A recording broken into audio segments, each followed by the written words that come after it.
भावकी कितीही नडली तरी रक्ताची नाती संकटाच्या वेळी ढाल बनूनच समोर उभे राहतात. सदाशिव आणि विठ्ठल हे चुलत भाऊ होते. शेताच्या बांधावरून आणि घराच्या वाटणीवरून गेल्या 10 वर्षांपासून त्यांच्यात अबोला होता. गावातील भांडणांमुळे दोन्ही कुटुंबांनी एकमेकांकडे पाहणेही सोडले होते.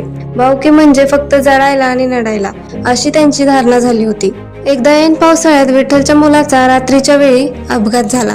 विठ्ठलने गावातील अनेकांना फोन केले, पण एवढ्या रात्री आणि वादळ पावसात कोणाची गाडी उपलब्ध झाली नाही.